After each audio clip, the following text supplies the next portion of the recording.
Now brings you the President's News Conference. I'm Richard Bate. Mr. Kennedy is about to meet reporters in the auditorium of the State Department building here in Washington.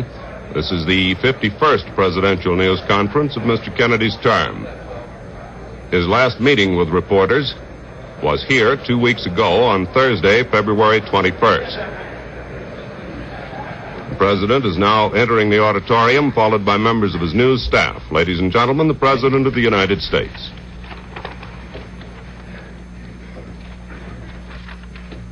Important steps are being taken in Congress this week with respect to three major parts of the administration's program, and I want to take this opportunity to stress their importance to every American family.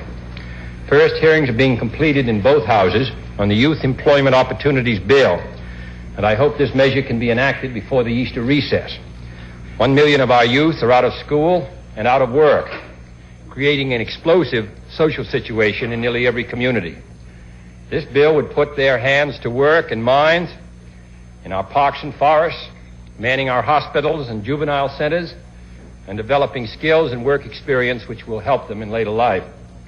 Secondly, hearings have been completed in the House on our bill to train more physicians and dentists, to expand our medical colleges, and to provide loans to deserving students. With our population increasing every year, with the number of doctors and dentists in relation to that population increase deteriorating, it really seems a waste of our most valuable resources, which are our skills, to turn deserving young men and women away from our medical schools because they can't afford to go. We need them and we need their talents, and I hope this bill will pass. And third, hearings begin in the Senate this week on our bills to combat mental illness and mental retardation. Almost every American family at some stage will experience or has experienced a case of mental affliction, and we have to offer something more than crowded custodial care in our state institutions. Our task is to prevent these conditions. Our next is to treat them more effectively and sympathetically in the patient's own community. I hope the Congress will act on this bill. Yes. Mr. President, is it fair to assume from the language you used before the American Bankers Symposium that if necessary, all else fails in Congress, that you would accept a $13.5 billion tax cut without any reforms at all? Well, that isn't what I said. The program which we've set up is is the fairest and most equitable program and the most fiscally responsible program. It provides for a combination of tax reduction and tax reform. And I think that a good many of the reforms make more equitable the tax reductions, make more equitable the burdens which the great mass of our taxpayers carry.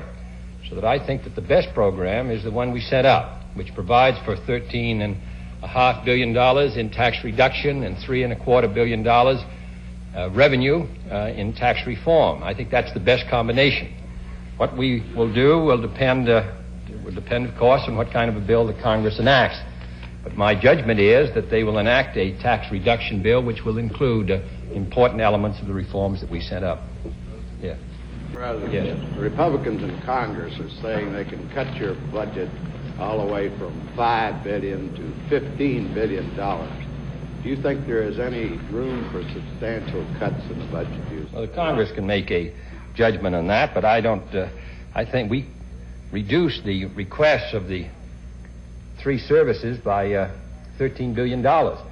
We cut out the programs such as Skyboat. We decided not to go ahead with the installation of Nike Zeus. There are many very hard decisions made in reaching the figure that we reached. Now, this idea that there are three services and therefore you can save $3 billion by cutting $1 billion out of each, at the same time when a good many members make speeches which are very militant, which would suggest that the solution to our problems can be best obtained by war actions or warlike actions, it doesn't seem to me that we ought to be cutting our defenses at this time. Now, in addition to that, it's been suggested that we cut school lunches, that we cut aid to dependent children. I want to see these in more detail. I think we've been generalized enough. Are you going to cut these kind of programs, which are essential to a better life for our people? Are we going to make a determination that we're going to be permanently second best in space? Because if you cut the space program substantially, that's what you're writing into law. And I thought the United States had made a commitment that we were not going to be second permanently. And we're not going to be second in the field of national security. The fact of the matter is that Congress last year appropriated $500 million more than we had requested for national security. Now they're talking about cutting it $3 or $5 billion. I don't think that the struggle is over, so I would be opposed to those kind of cuts. And my judgment is that we set up a hard budget. The fact of the matter is that the non-defense, non-space expenditures were held, even though in the previous years, for the last 10 years or so, they increased by nearly 7%. I think we made a hard budget. Now, you may be able to cut some of it, but I think that I want to know where they're going to cut it and whose life is going to be adversely affected by those cuts. Yeah. Mr. President, do you have any, three related questions. Do you have any accurate information on the number of Russian troops that have been removed from Cuba? Are you satisfied with the rate of troop removal? And was there in the Russian aid memoir any suggestion or provision for verification of troop removal? No, and the answer to your question would really be no to all of them.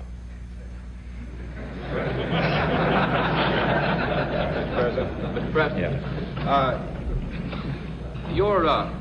your policies in Europe seem to be encountering great difficulties, sir, and Cuba continues to be a problem. At home, unemployment is high. The school bill seems far off.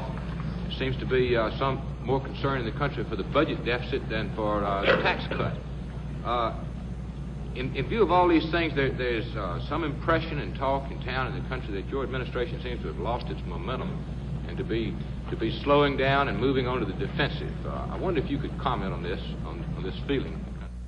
Yes, I've read that, and I'm sure I think there is a rhythm to personal and national and international life, and it flows and ebbs, and I would say that we are still, we have a good many difficulties at home and abroad, and the Congress has not acted yet on the programs we've sent forward, so that we are still in the gestation period in those areas.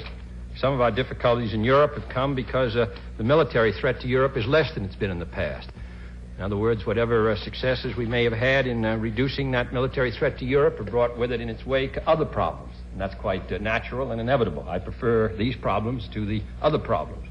If you think that in the summer of '61, and of course this all may come again, we were calling up reserves, preparation for what might be a collision of major proportions between the Soviet Union and the United States and Berlin, I would say our present difficulties in Europe, while annoying in a sense or burdensome, are not nearly as dangerous as they were then. As far as Cuba, it continues to be a problem. On the other hand, there are advantages in the solidarity of the hemisphere. I think we've made it clear that we will not permit Cuba to be an offensive military threat. I think that we're making some progress in other areas, so that if you asked me whether this was the winter of our discontent, I would say no. If you would ask me whether we're doing quite as well this winter as perhaps we were doing in the fall, I might say no, too. Yeah. Mr. President, yesterday, Governor Rockefeller charged that you had been appointing, quote, segregationist judges, unquote, to the federal bench in the South. Privately, some NAACP officials had said before that that they too had been critical of some of the judgeship appointments that you had made in the South, and that had blunted a certain amount the aggressive stand that the executive branch had taken against the segregation and race problems in the South. Will you comment on that? No, I don't. I think that some of the judges may not have ruled as I would have ruled in their cases. In those cases, there's always a possibility for an appeal. On the whole, I believe that and this is not true just of this administration, but the previous administration, I think that the men that had been appointed to judgeships in the South, sharing, perhaps as they do, the general outlook of the South, have done a remarkable job in fulfilling their oath of office. So I would not generalize. There may be cases where this is not true, and that's unfortunate. But I would say that on the whole, it's been an extraordinary and very creditable record, and I would say that of federal judges generally that I've seen in the last, certainly in the last 10 years.